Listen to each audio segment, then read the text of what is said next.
परतवाडा येथील मुलींच्या लैंगिक शोषण आणि व्हिडिओ व्हायरल प्रकरणाने जिल्ह्यात खळबळ उडाली असून या प्रकरणावर काँग्रेसच्या नेत्या माजी मंत्री यशोमती ठाकूर यांनी तीव्र प्रतिक्रिया व्यक्त केली आहे. त्या म्हणाल्या आहेत की अचलपूरमध्ये घडलेली घटना अत्यंत घृणास्पद असून यामुळे दुःख, संताप आणि चीड निर्माण होते.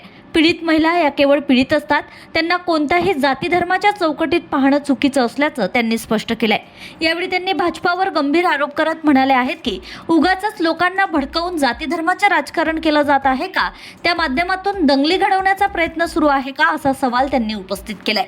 तसेच जर समाजातील सलोखा बिघडवण्याचा किंवा दंगली घडवण्याचा प्रयत्न होत असेल तर हेही एक प्रकारचे गुन्हेच नाहीत का? मग याबाबत गृहमंत्र्यांवर गुन्हे दाखल का केले जात नाहीत, असा थेट प्रश्न त्यांनी उपस्थित केलाय. दरम्यान या प्रकरणामुळे जिल्ह्यात तणावपूर्ण वातावरण निर्माण झालं असून नागरिकांकडून दोषींवर कठोर कारवाईची मागणी केली जात आहे.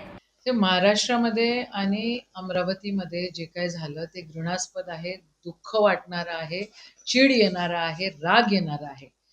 या सगळ्या गोष्टींमध्ये मला एकच ठामपणे म्हणायचं आहे की पीडित महिला ही पीडित महिला असते. तिच्यावर शोषण झालेलं असतं आणि ती कोणत्या जातीची किंवा धर्माची नसते. उगाचच लोकांना उचकवून जाती धर्माचं राजकारण त्या ठिकाणी आणून हे भाजपवाले या ठिकाणी दंगली घडवण्याचा प्रयत्न करतायत का? कशासाठी? आणि जर if you provoke anybody for anything, that's a crime. So if it is a crime provoking for